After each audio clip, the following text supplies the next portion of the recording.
We only ring the bell when we get a legend in the building. Today, it doesn't get any better than our next guest. Bring on the legend, Jane! Our next guest is quite literally the Greatest Showwoman. This singing sensation's non-musical dramatic role in Mrs. President had its big opening last night in the West End. So please welcome the brilliant, the talented, the rather special Keala Settle!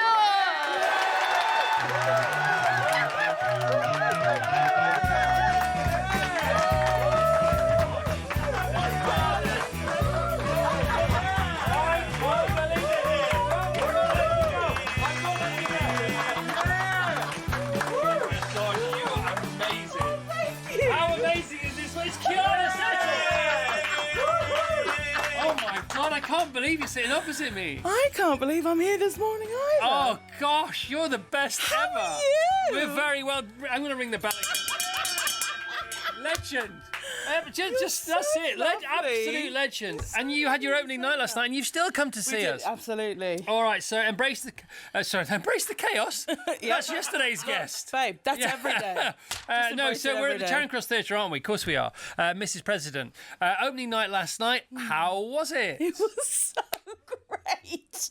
I've been so excited to do this production only because it's another way of storytelling, and a lot of people, if probably not all of them, have never seen me do a production unless I'm singing. Yeah. And I'm not singing in it. Are you tempted to burst out? Not at all. Not at all. Only because it's so dense.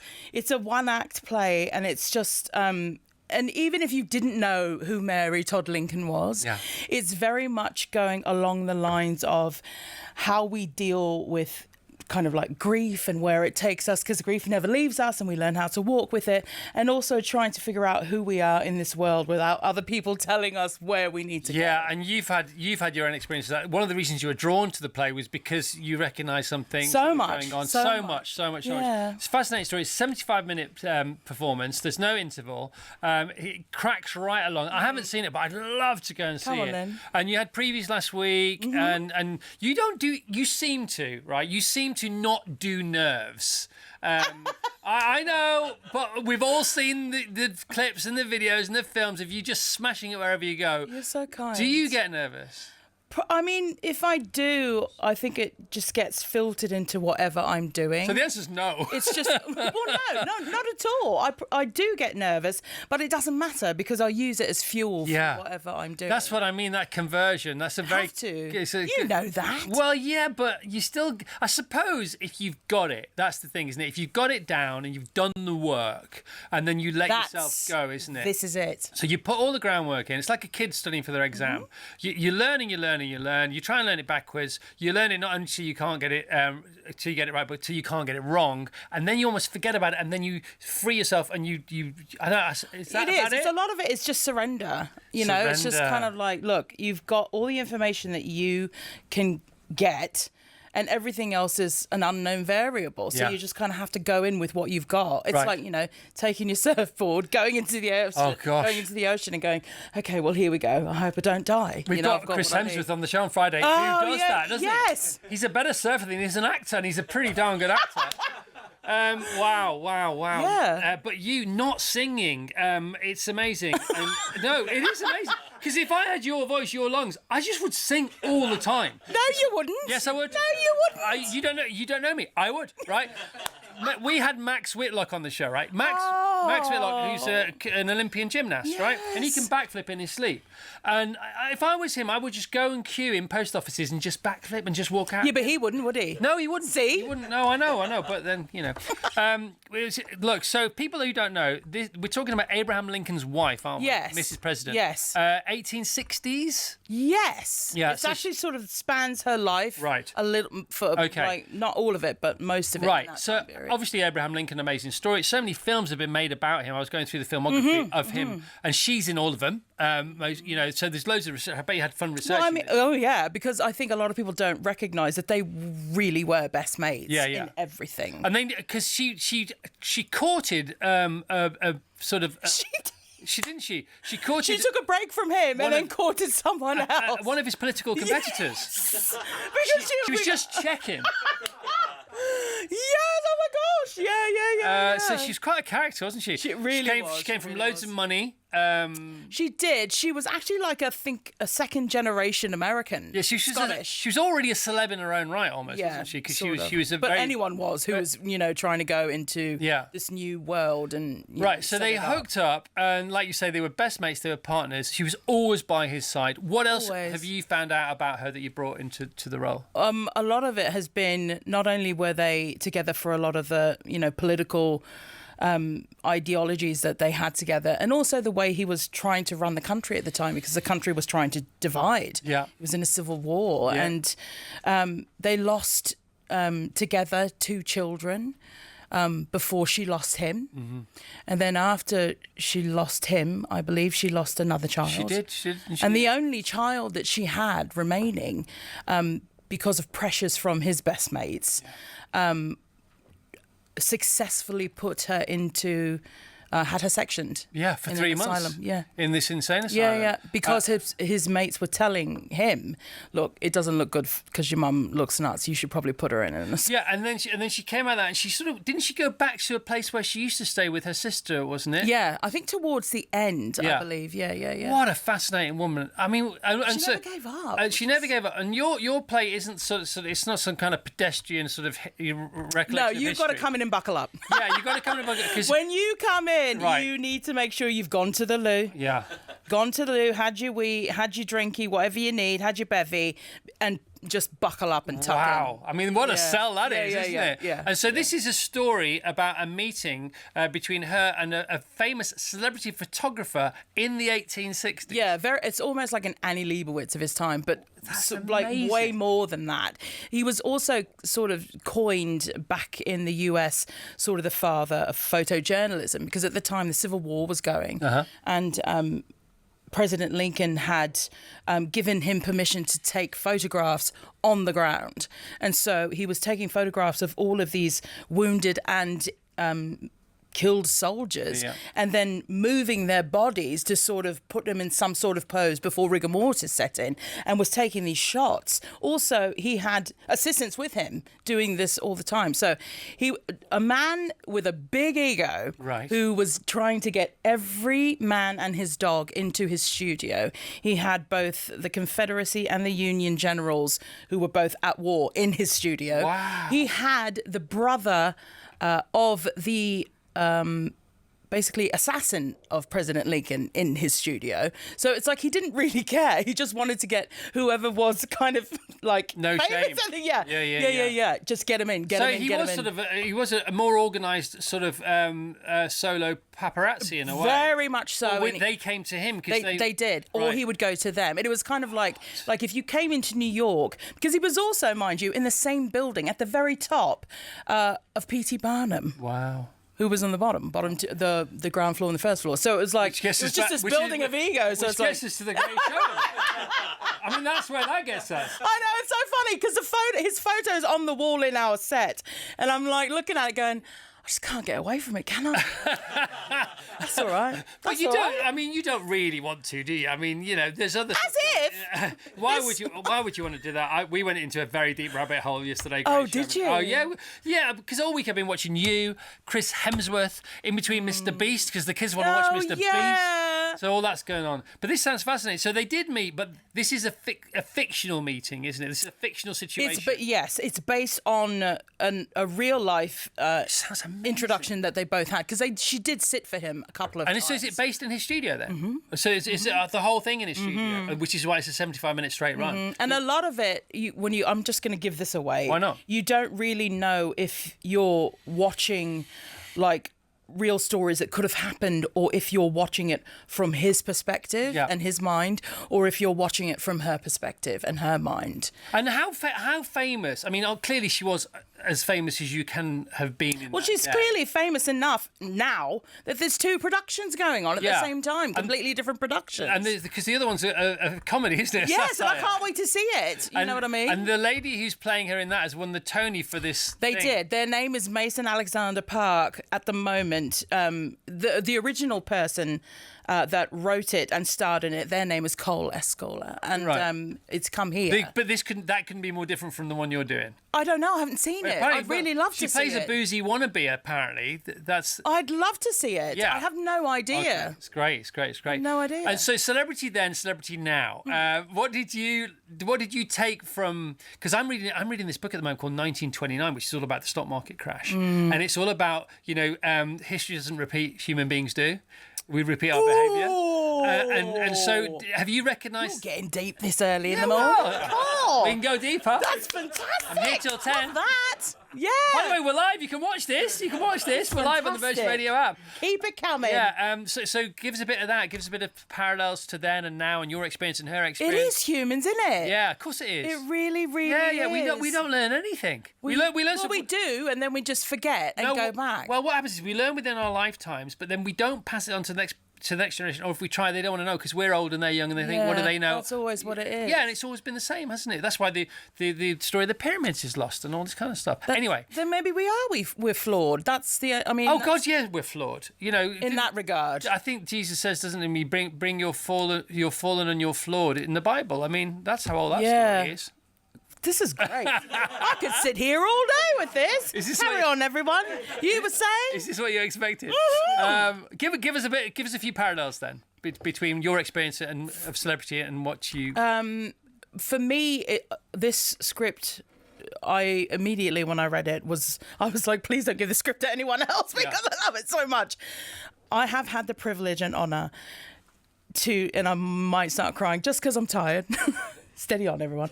I have had the privilege and honour to live so many different versions of life. I'm sure you're well aware in your own life.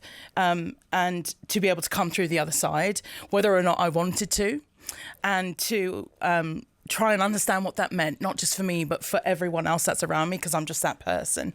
And a lot of that is moving here as well to understand my father's side of the family and what that means to me and why I act a certain way. Because in the US, I would act that certain way and it was deemed odd or something. And yet when it's here, it's the norm, stuff like that. And just understanding how I operate and why I operate like that. And all the people that I've come into contact with that have influenced my life enough to operate in the way that I operate. And in this script, as I was reading it, there were so many parallels for me.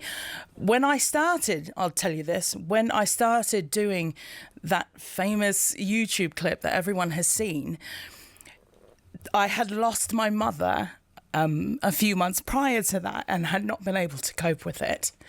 And everything that you see in that song is just grief. And so it's taken me from that point, probably up until this year, to be able to understand what all of that is. And this play has been a godsend for me in that regard. And to also understand that when my mother passed away, because I did all of this beautiful stuff, like the Broadway careers, the television stuff, the film stuff, just to get her upset because she wanted me to be a recording artist. I mean, she was very much like you. She's like, why aren't you singing every morning? I don't understand.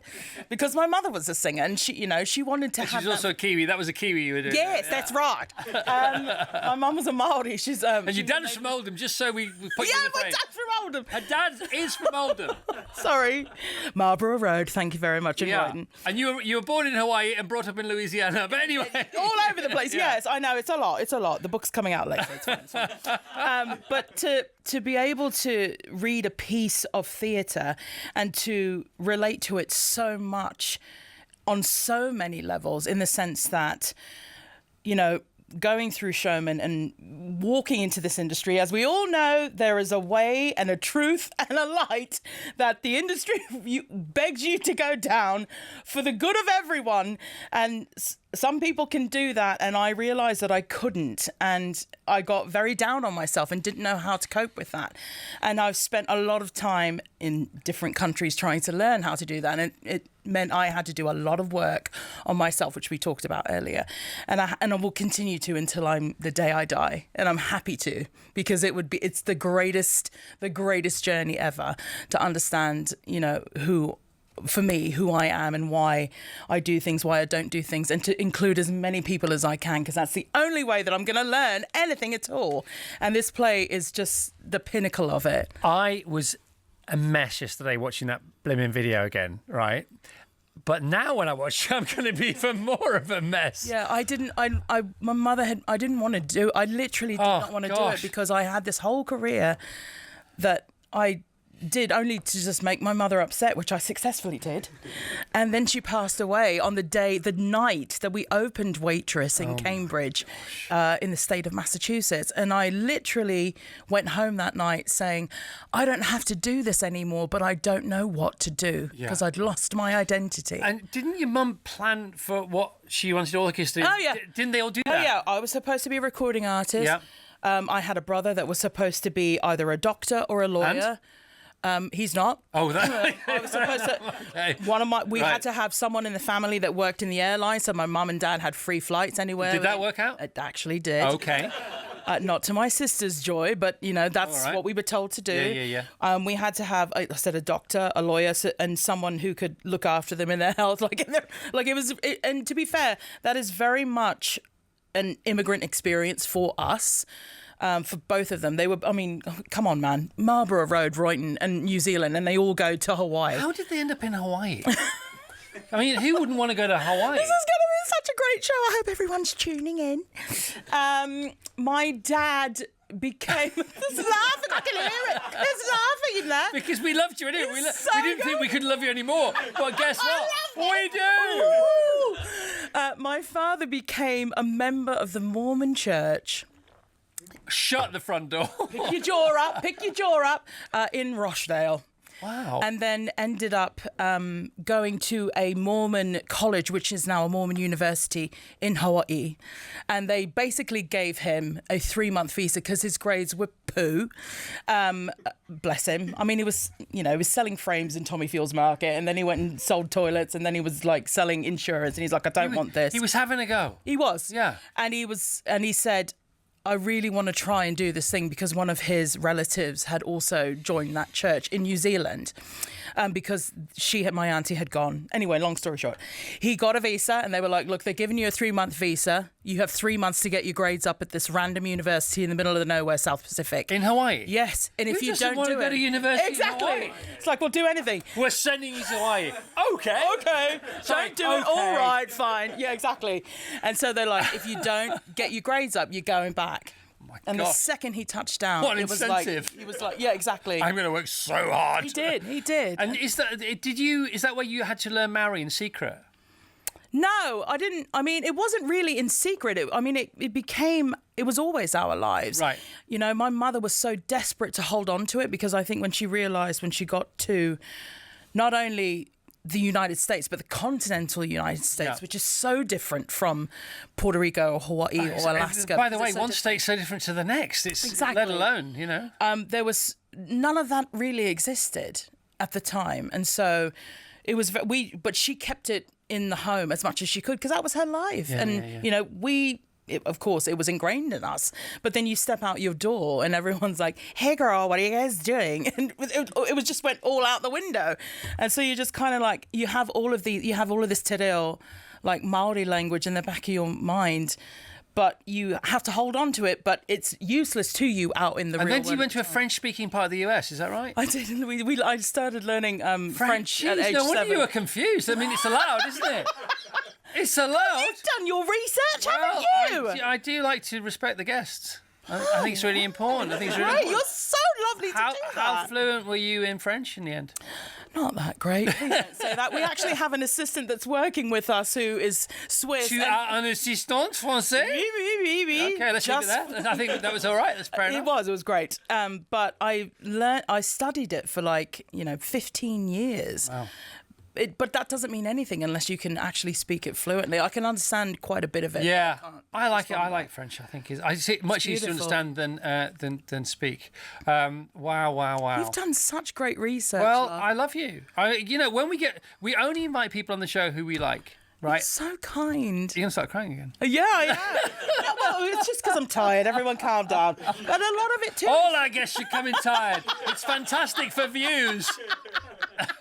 It's just the thing of we are so busy in this world. We go so fast because we've prescribed ourselves to it. We just keep going and going and going and going and going. You learn not to. Can I just tell you that? I know, because I'm learning not to. But as you learn not to, and you can agree with me on this, you realise the division. And it's night and day. It is night and day, but also you are happily wanting to continue to connect, and it's almost like, come over to this side. You'll actually get to. I know. You can't, because we didn't go over. Matt Watson was on earlier. He's younger than me, and I said, Matt, just be careful you don't do too much. And I can hear myself saying that, and I can hear other blokes that said that to me when I was young. I was like, shut up, I don't care. Go away, old man. You just have to live the life. You have to live the life, and the whole thing about me doing research for you is because do one thing at a time. We've got you on today, and we've got Chris on Friday. So I spent all yesterday getting, settled and Hemsworth up because I wanted to, because it's cool. Let's just do this thing properly. That's the way to do it, isn't it? It's the only way for me. And so obviously taking that with you on stage and really you immerse yourself anyway. It's so interesting what you say about that film, about the great, the This Is Me film on The Greatest Showman, because that does move you beyond anything that's in that song. It moves me. Even when I sing it, it's still. And now you've told, because clearly we know as human beings, we don't know what we know, but we know something. We just don't know what it is. Yeah. And when I watched that film for the first time, I was just gone, and I thought, what is this about? And clearly, all that, the situation you were going through, the situation the cast and crew were going through, the situation, what's his name, the boss, the lead guy, Hugh Jackman. Yeah, sorry, I forgot. With the stitches in his nose, and so you know about his? Yeah. And the kid who saves the show because he was singing all the Hugh Jackman songs, and there was so much going on in that room, and even on a video on your phone, it comes across because life is magic. It really is when we tune into it. Yeah, and it's when I allow myself to tune into it that I can actually benefit from it. Well, because only then do you. And I'm my worst enemy. Yeah, but only then do you welcome the power of all this, everything, to channel into your performance. I have to. Yeah, and then when it's no good, it's because you're closed and you're not allowing that. No. And you can close down your sadness, but unfortunately, it's the same portcullis that closes down all everything. Other emotions. Yes. It really is the thing of staying as vulnerable, as scary as that is. It's so scary to actually walk into a space. I mean, it's scary to walk into here and go, look. Every morning, 6:30. So I'm like, not again. Post run. Oh, here we go. Another day. Don't know what's going to happen. But it is that thing of going, I have to continue to remain open with the fear, with everything that I've got. All right, okay. You know what I mean? Pause, right? Yeah, okay. So now that we know all that, what the heck happened on stage last night? How was that? How did all? I bet it was amazing. Because if you're in this kind of mood and you've got this kind of material from an Oscar-nominated producer or whoever it is, what the heck? What was it like? I bet the response was unbelievable, wasn't it? It is. It's unbelievable every night. Every night. Wow. It's unbelievable. Who doesn't want to go and see this? It's amazing. It's amazing. Mrs. President, charingcrosstheatre.co.uk. Yeah. What do you know when you're on stage? Can you think we're nailing this, or can you not even? What happens is when I go on stage, because this is how my culture is and how I'll always be. I've never seen my mother since she's passed away. And every now and then, throughout my life, up until this point, I've felt bits of her, bits and pieces. And a lot of that is because I need to live my life. And if she comes in, she comes in. If she doesn't, she doesn't. And I believe in that. Every night I get on that stage, she's there. Where? Right here. Really? Every single time. She got your back? She got everything. Right. Everything. If I need to look out into the audience, I know that she's out there. She got free flights? Well, she can go anywhere at this point, can't she? She get free everything, free eyeballs, free eyesight, everything. She's good to go. She's set, but she's with me every night. So in a way, there was a bit of rebellion against your mum. A bit. Okay, but clearly you didn't despise her. You loved her, and she's on stage every night. That's a very interesting dynamic. Well, isn't it? But I also had to get to that. Right. I had you know that I had to get to a point where I had to just and going. She only knew what she knew. She just left New Zealand, which is, for people who live there, not a lot, to go to this other country where it's like an American dream. I mean, it still shocked her that when we got when she was making these kids, that we weren't blonde hair and blue-eyed. Right. She was like, I thought that came with the gig. Yeah. And it's like, No, mate, that's not what happens. Do you know what I mean? That was that struggle as well. It was like, Mum, really? You've got to be joking. That's just the tip of the iceberg of all that. And to be able to give her that grace. Yeah, and because you're under the wing and in the shadow of a mum as a daughter, and now you're a grown-up, you can see her as a younger mum and even a little girl. Absolutely. And that's the difference. Which is who she was all along. It is, and that's the all thing. along. You all know, along. we know how this all began, and we know how it ends. Yeah, you know, on this particular planet. It's so interesting that, isn't it? Because I often think my kids, you know, because I'm very blessed and I'm very privileged. You know, they've got a completely different upbringing to me, and the number of times I think you don't know how lucky you are. But then I've got to think about my mum, who like I'll go now. No, dude. No.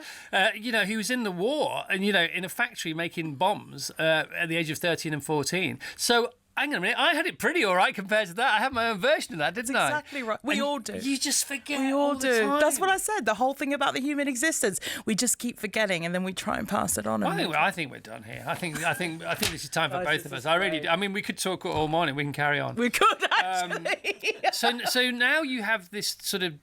It's different fuel. It's new fuel. This is renewed fuel, isn't it? This is a renewable fuel source. And I cannot believe how much you're nailing this. So what are you going to take this next? What are you going to do with it next? That was the question I knew you were going to ask me. I don't know. I really don't know. At this point, I am living not just moment to moment, but in just sort of a path of I'm getting everything out that I need to get out, and then whatever happens. I'm writing a lot of music just for me. I wrote a song for my father that I'll be putting. And she's gonna sing it now. Yeah, sure. My dad. Do you know the thing where like especially up north when the parents like tell you scary stories and it's like it was a dark and stormy night and the winds were blowing. So we used to always do that as kids. My dad would sneak in from work because of course if my mother heard him, it would always be like, "Settle, get in the kitchen. I need you." So when he would sneak in, we would always go run into the back room, and it was after work at like just after 5 p.m. and we would all get under the covers, and he would come back there and he would go, "It was a dark and stormy night," and we'd go, "Ooh," and then he would go, "And the winds were blowing," and then of course we're all like, "Wah!" And then all of a sudden you'd hear "Settle," and it was over. And so I just sort of wrote a song about that and how much I was always going to be, and all of us were going to be, his little girl. It didn't matter. He calls me Keala Cookie. He always will. You are Daddy's little girl. You are Daddy's little girl, taking on the world. You are Daddy's little girl. Yeah, that's my bad. Oh my gosh. Yeah. Do you invoice yourself for therapy then? How does that work? No, I feel bad because when I go through life, I should be invoicing you for therapy. I mean, all we have to do is talk to each other, innit? Yeah, and music helps, doesn't it? It really, really My does. favourite quote is music is what feelings sound like. That's literally what it is. Yeah. And when you combine it with the right words, something in the middle happens. And then we melt. Yeah. And then that's the end of us. Yeah. You've got to go to work again tonight. Twice. Have you got a matinee? Twice. Oh my gosh. Right, just take a little bit of a kip. It's fine. Wow, you are a tour de force, a force of nature.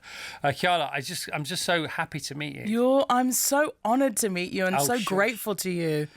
You're the best, man. You're the best. You are. charingcrosstheatre.co.uk. Who doesn't want to go and see this? You've only got until the 8th of March to get tickets. The one, the only, the living legend that is Keala Settle.